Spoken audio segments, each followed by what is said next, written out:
बच्चों के चेहरों पर मुस्कान लाने के लिए प्रदेश का पहला खिलौना बैंक जबलपुर में बनाया गया है। इस बैंक के जरिए खिलौनों को आंगनबाड़ी केंद्रों में पहुंचाया जाएगा, जहां नौनिहालों को खिलौने दिए जाएंगे। कुंडम थाना अंतर्गत बघराजी में जिला एवं निगम प्रशासन सहित पुलिस विभाग ने संयुक्त कार्यवाही करते हुए क्षेत्र के बदमाश सुरेश कन्नौजिया द्वारा शासकीय भूमि पर किए गए अवैध निर्माण को तोड़ने की कार्यवाही की। बताया जा रहा है कि सुरेश ने 1800 वर्ग फुट 80 लाख की लागत से ढाबा और तलघर का निर्माण कराया था। के मौसम में हरी सब्जियों के दाम बढ़ जाते हैं, लेकिन इस बार सब्जियों के रेट आसमान छू रहे हैं। 50-60 रुपए किलो से कम कोई सब्जी नहीं है। व्यापारी बोल रहे हैं, जब हर चीज महंगी है तो सब्जी ही सस्ती क्यों चाहिए।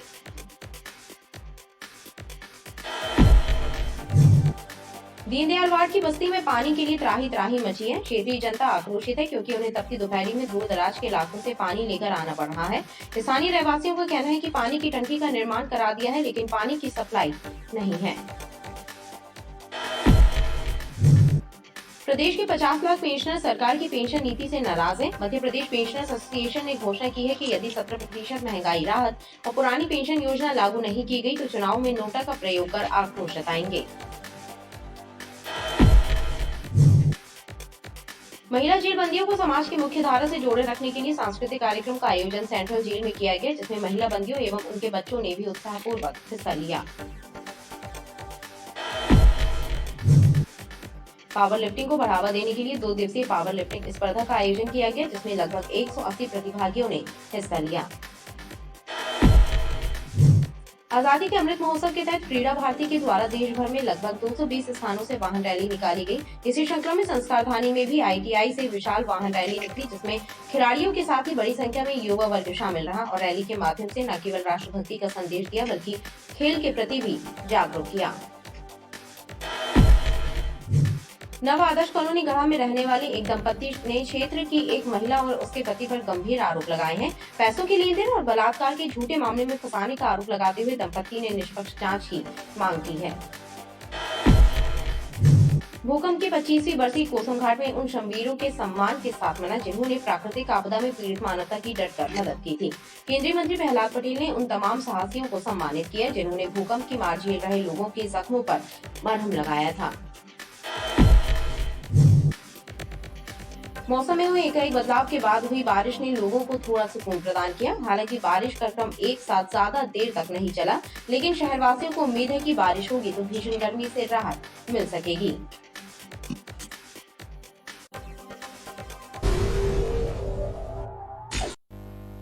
नमस्कार, BDV न्यूज के इस बुलेटिन में आपके साथ मैं हूं स्वाति। शहर से जुड़ी खबरों को देखेंगे विस्तार से, लेकिन सबसे पहले एक नजर डालते हैं हेडलाइंस पर। प्रदेश का पहला खिलौना बैंक बना जबलपुर में, आंगनबाड़ी केंद्रों के बच्चों को दिए जाएंगे खिलौने। Collector doctor Ilaiya Raja T ने की पहल। और कुंडम थाना अंतर्गत बघराजी में शासकीय भूमि पर बदमाश द्वारा किए गए कब्जे को हटाने की गई कार्यवाही। प्रशासन की 75 लाख कीमत की 1800 वर्ग फुट जमीन कराई गई कब्जा मुक्त। बच्चों के चेहरों पर मुस्कान लाने के लिए प्रदेश का पहला खिलौना बैंक जबलपुर में बनाया गया है। इस बैंक के जरिए खिलौनों को आंगनबाड़ी केंद्रों तक पहुंचाया जाएगा, जहां नौनिहालों को खिलौने दिए जाएंगे। मध्य प्रदेश में पहला खिलौना बैंक जबलपुर में बनाया गया है। इसके लिए कलेक्ट्रेट के कक्ष क्रमांक 15 में एवं JDA कॉम्प्लेक्स सिविक सेंटर में खिलौनों का संग्रह किया जा रहा है। इस संबंध में एक बैठक का आयोजन कलेक्ट्रेट में किया गया। बैठक में कई अधिकारी और NGO कार्यकर्ता नए टॉय लेकर मीटिंग में पहुंचे। Collector doctor Ilaiya Raja T ने बताया कि जबलपुर शहर में 672 आंगनबाड़ी केंद्र संचालित हो रहे हैं। इन केंद्रों में ये खिलौने भेजे जाएंगे। इन खिलौनों से बच्चों का मानसिक शारीरिक विकास होगा। टॉय बैंक का है ना मकसद ये है कि हम लोग सोसाइटी में बहुत सारे लोग है ना कंट्रीब्यूट करते हैं टॉयज़ को, उसको कलेक्टिवली हम लोग ने एक जगह है ना कलेक्ट करें, उसका हम लोग ने सेग्रीगेट करें, उसमें कुछ है ना हार्मफुल टॉयज़ है तो उसको हम लोग अलग करें और प्रॉपर टॉयज़ को हम लोग है ना सारे आंगनबाड़ीज़ को मतलब प्रॉपरली हम लोग है ना डिस्ट्रीब्यूट करें। इसके लेकर आज है ना सभी सामाजिक संगठन का है ना मीटिंग कॉल की है। बहुत सारे लोग ने उत्साह से ना पार्टिसिपेट किए इसमें। एंड 24 तारीख को 24 को मतलब हम लोग एक मेजर है ना टॉय कलेक्शंस अभियान है ना लॉन्च कर रहा है। उसमें सभी प्राइवेट स्कूल्स है ना कॉलेजेस सारे इंस्टीट्यूशंस को भी हम लोग इन्वॉल्व करेंगे। वो भी है ना 24 को एक है ना शेयरिंग फॉर है ना कैरिंग मतलब एक अभियान है ना लॉन्च करेंगे। इस मुहिम में समाज सेवी भी उत्साहपूर्वक हिस्सा ले रहे हैं। उनका कहना है कि यह एक अच्छी पहल है। इसके जरिए बच्चों के चेहरों पर मुस्कान लाई जा सकती है।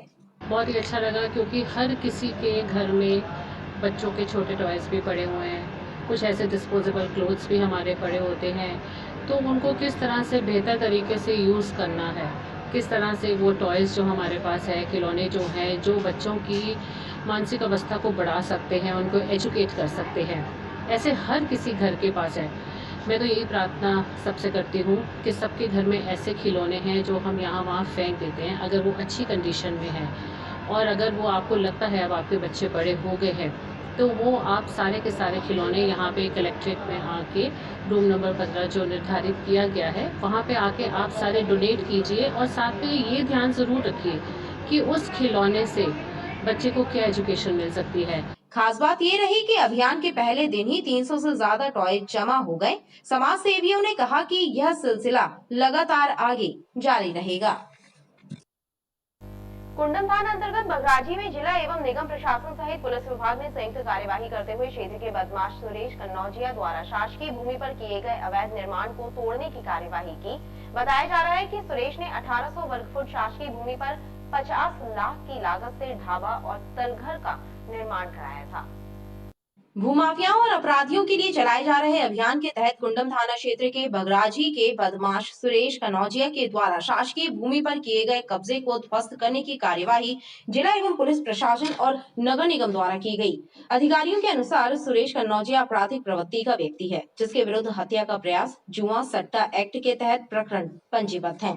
उसके द्वारा 1800 वर्ग फुट शासकीय जमीन पर 50 लाख की लागत से ढाबा और तलघर का निर्माण किया था। कब्जा मुक्त कराई गई जमीन की कीमत 75 लाख रुपए बताई जा रही है।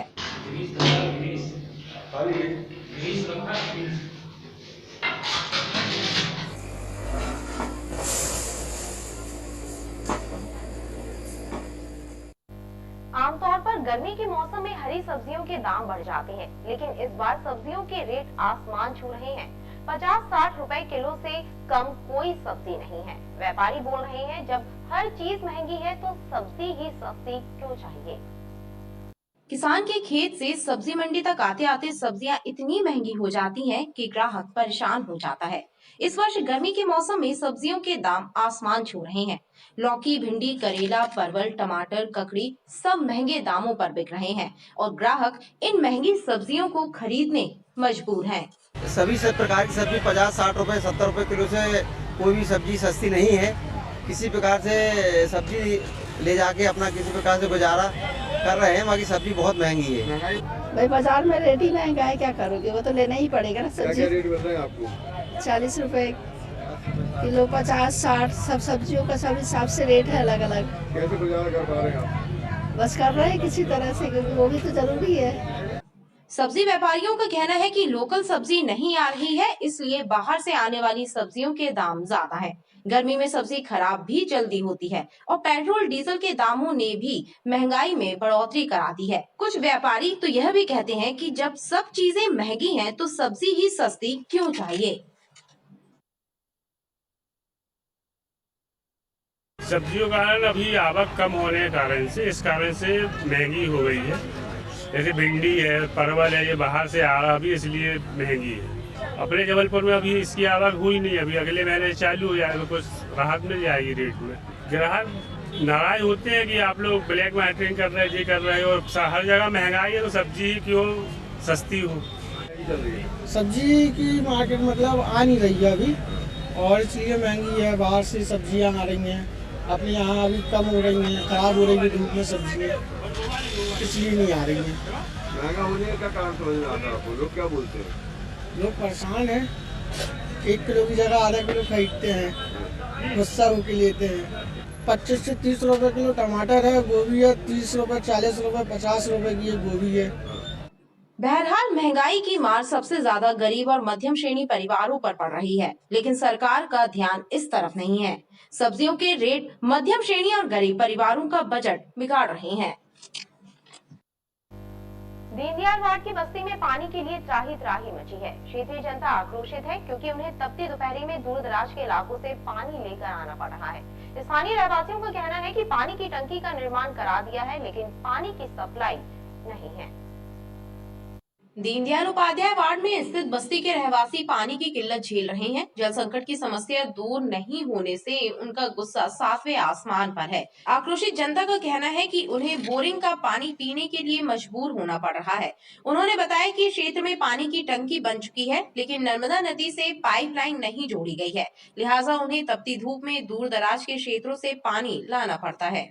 नर्मदा लाइन यहाँ पे चारों तरफ नर्मदा लाइन है, लेकिन इस बस्ती में नर्मदा लाइन नहीं है। ऐसा क्यों हो रहा है? बोले चढ़ाई है। चढ़ाई क्या? सीढ़ियों पे चढ़ना पड़ती बस्तियों को। यहाँ पर है पानी के लिए तरह तरह हो रहा है। एक डब्बा ले लेकर के पूरे में घूम रहे हैं।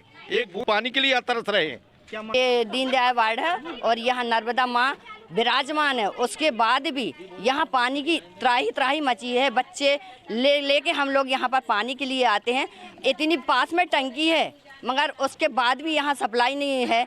बताइए अब हम क्या करें? अब बोरिंग का पानी देते हैं, वो भी आधे आधे घंटे में भी बंद हो जाता है। और इतनी सारी बस्ती, इतनी बड़ी बस्ती है, 2-2, 3-3 घंटे यहाँ लाइन में लगे रहते हैं। या काम करेंगे यहाँ कि यहाँ पानी देखेंगे? और पानी तो छोड़ो, यहाँ खाने के भी लाले पड़ जाते हैं अगर पानी को देखते हैं तो। जल संकट की समस्या से निजात दिलाने लोगों ने प्रशासन से मांग की है। प्रदेश के 50 लाख पेंशनर्स सरकार की पेंशन नीति से नाराज हैं। मध्य प्रदेश पेंशनर्स एसोसिएशन ने घोषणा की है कि यदि 17% महंगाई राहत और पुरानी पेंशन योजना लागू नहीं की गई तो चुनाव में नोटा का प्रयोग कर आक्रोश जताएंगे। मध्य प्रदेश पेंशनर्स एसोसिएशन की एक बैठक का आयोजन पीएसएम कॉलेज में हुआ, जिसमें सरकार की पेंशन योजना पर गहरा आक्रोश जताते हुए आंदोलन की रूपरेखा तय की गई।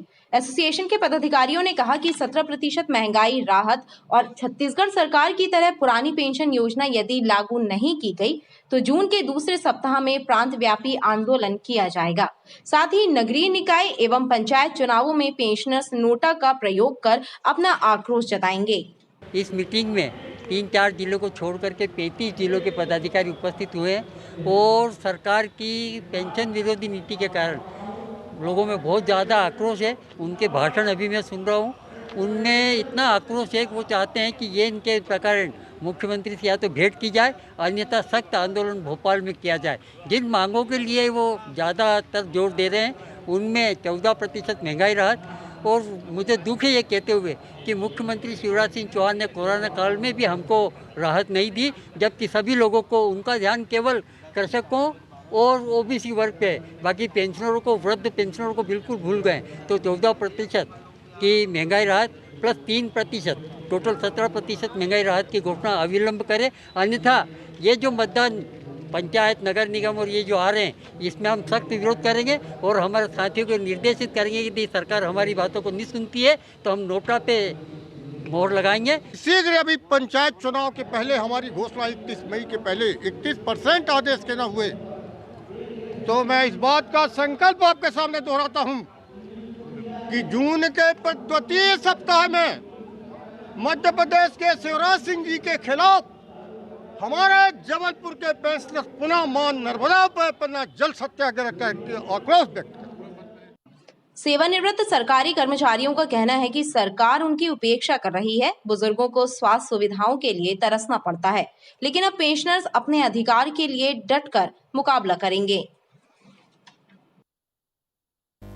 महिला जेल बंदियों को समाज की मुख्य धारा से जोड़े रखने के लिए सांस्कृतिक कार्यक्रम का आयोजन सेंट्रल जेल में किया गया, जिसमें महिला बंदियों एवं उनके बच्चों ने भी उत्साहपूर्वक हिस्सा लिया।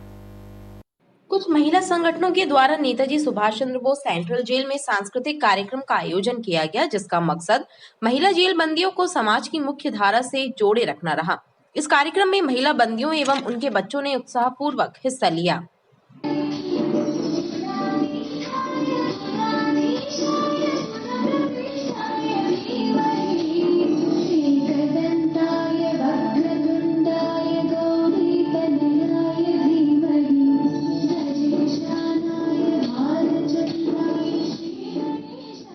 आज इस परिसर में सराय फाउंडेशन एवं मां आद्य दुर्गा शिक्षा समिति की ओर से जेल परिसर में महिला बंदियों के हितार्थ कार्यक्रम आयोजित किया गया, जिसमें छोटे छोटे बच्चों के द्वारा फाउंडेशन की ओर से सांस्कृतिक प्रस्तुतियाँ दी गई, बड़ी सराहनीय रही। और इस परिसर में महिला बंदियों को आपके द्वारा कुछ उपयोगी किट वगैरह प्रदान किया गया। इसके लिए हम दोनों संस्थाओं के आभारी हैं एवं आशा करते हैं कि भविष्य में भी ऐसा कारागार में कार्यक्रम होते रहे ताकि महिला बंदियों का मनोबल बना। कार्यक्रम के उपरांत महिला बंदियों को कई जीवन उपयोगी वस्तुओं का वितरण भी किया गया। पावर लिफ्टिंग को बढ़ावा देने के लिए 2 दिवसीय पावर लिफ्टिंग स्पर्धा का आयोजन किया गया, जिसमें लगभग 180 प्रतिभागियों ने हिस्सा लिया। आगा चौक स्थित एक भवन में 2 दिवसीय पावर लिफ्टिंग स्पर्धा का आयोजन हुआ, जिसमें 180 प्रतिभागियों ने हिस्सा लिया। 2 दिवसीय पावर लिफ्टिंग प्रतियोगिता का आयोजन किया जा रहा है। इस प्रतियोगिता में लगभग 180 प्रतियोगी भाग ले रहे हैं, जिनका चयन अगले माह 4 और 5 तारीख को इंदौर में होने वाली राज्य स्तरीय प्रतियोगिता के लिए किया जाएगा। सभी खिलाड़ी बहुत ही उत्साह से भरे हुए हैं और इस तरह का आयोजन निश्चय ही हमारे खिलाड़ियों के लिए एक नई आशा की किरण बनकर रहेगा। स्पर्धा की विजेताओं को आगामी दिनों में आयोजित होने वाली राज्य स्तरीय प्रतियोगिता में शामिल होने का अवसर प्रदान किया जाएगा। आजादी के अमृत महोत्सव के तहत क्रीड़ा भारती के द्वारा देश भर में लगभग 220 स्थानों से वाहन रैली निकाली गई। इसी श्रृंखला में संस्कारधानी में भी ITI से विशाल वाहन रैली निकली, जिसमें खिलाड़ियों के साथ ही बड़ी संख्या में युवा वर्ग शामिल रहा और रैली के माध्यम से न केवल राष्ट्रभक्ति का संदेश दिया बल्कि खेल के प्रति भी जागरूक किया।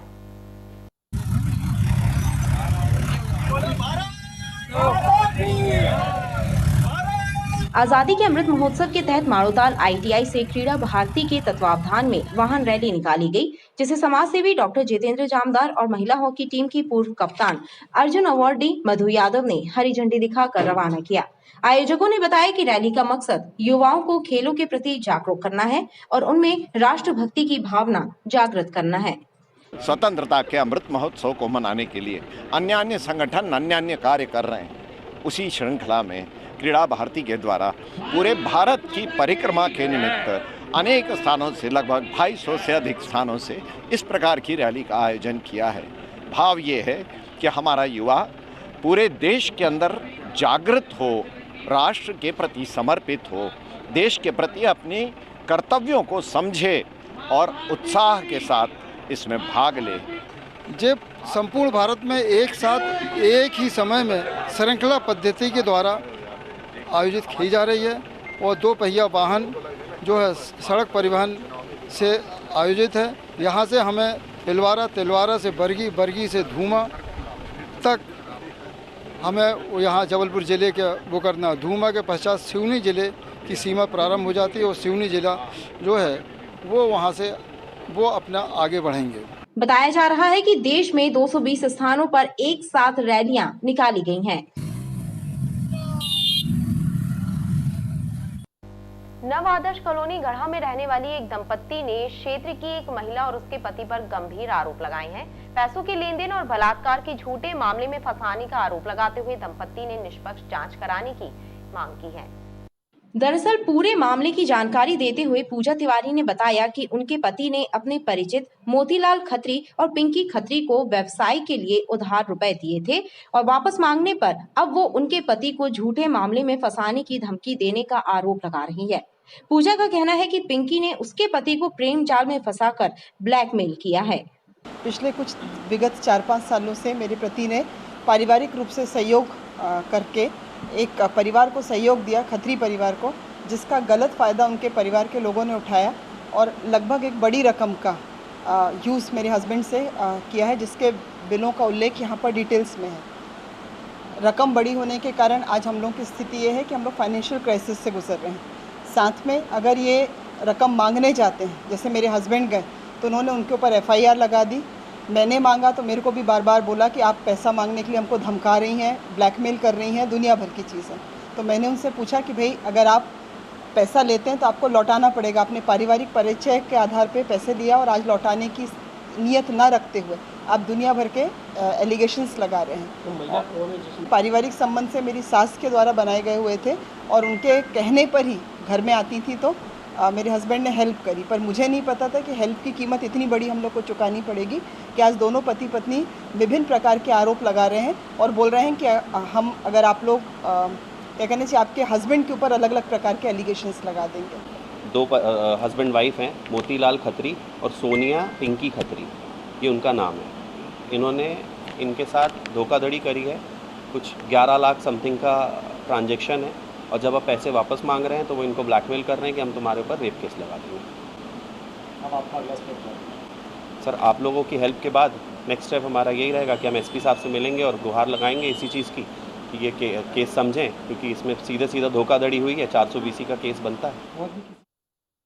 भूकंप की 25वीं बरसी कोसम घाट में उन शमवीरों के सम्मान के साथ मना जिन्होंने प्राकृतिक आपदा में पीड़ित मानवता की डटकर मदद की थी। केंद्रीय मंत्री प्रहलाद पटेल ने उन तमाम साहसियों को सम्मानित किया जिन्होंने भूकंप की मार झेल रहे लोगों के जख्मों पर मरहम लगाया था। 22 मई 1997 को जबलपुर में आए भूकंप का सेंटर पॉइंट कोसम घाट ही था और इस गांव के लोगों को सर्वाधिक विपदा झेलनी पड़ी थी। लेकिन उस समय कुछ समाज सेवियों ने इस गांव का रुख किया था और प्रहलाद पटेल के साथ राहत के कार्यों में मदद की थी। उन्हीं श्रमवीरों को कोसम घाट में पुनः याद किया गया, उनका सम्मान कर उनके प्रति आभार जताया गया। सम्मानित होने वालों में पत्रकार भी शामिल रहे।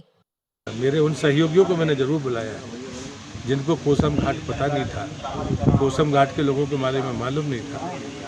वो चाहे मेरे सहयोग क्रीड़ा मंडल के लोग हों, चाहे आधे गांव के वो आदिवासी बंधु हों, मनकवारा के वो हरिजन हमारे बंधु हों, जिनने अपने ही हुनर के साथ यहाँ पर मकान खड़े किए। सहयोग क्रीड़ा मंडल के लोगों ने जो पहले मकान हमने खाली किए, जो सबसे रिस्की काम था, उसमें गोटे गाँव के तो मेरे ख्याल से हर परिवार का योगदान है। तो मुझे नहीं लगता कि उस समय की परिस्थितियों में अब में कोई मेल हो सकता है, लेकिन मुझे गर्व है आज जो लोग यहाँ पर आए हैं उनमें कुछ लोग तो 25 साल बाद ही आए। जल शक्ति एवं खाद्य प्रसंस्करण राज्य मंत्री प्रहलाद पटेल ने कहा कि इस वक्त प्राकृतिक आपदा बहुत बड़ी थी, लेकिन मदद के लिए बढ़ाए गए हाथ भी उतने ही मजबूत रहे, इसलिए गांव की पुनः बसाहट में ज्यादा समय नहीं लगा। मौसम में हुए एकाएक बदलाव के बाद हुई बारिश ने लोगों को थोड़ा सुकून प्रदान किया। हालांकि बारिश का क्रम एक साथ ज्यादा देर तक नहीं चला, लेकिन शहरवासियों को उम्मीद है कि बारिश होगी तो भीषण गर्मी से राहत मिल सकेगी। मौसम वैज्ञानिकों ने बताया कि न्यूनतम तापमान 28.6 डिग्री सेल्सियस दर्ज किया गया है। पश्चिमी विक्षोभ की वजह से मौसम के मिजाज बदल गए हैं और रविवार को दोपहर बाद एकाएक हुई बारिश ने लोगों को गर्मी से राहत दिलाने की उम्मीद दिखाई है। हालांकि कुछ देर ही सही बारिश हुई, लेकिन मौसमविदों के अनुसार ये सिलसिला रुक रुक कर जारी रहेगा। वहीं न्यूनतम तापमान 28.6 डिग्री सेल्सियस रिकॉर्ड किया गया है। इसके अलावा 24 घंटों में संभाग के कई स्थानों में धूल भरी आंधी चलने के साथ ही हल्की बारिश होने की संभावना जताई जा रही है। खबरें लगातार जारी हैं, आप देखते रहिए BDV न्यूज।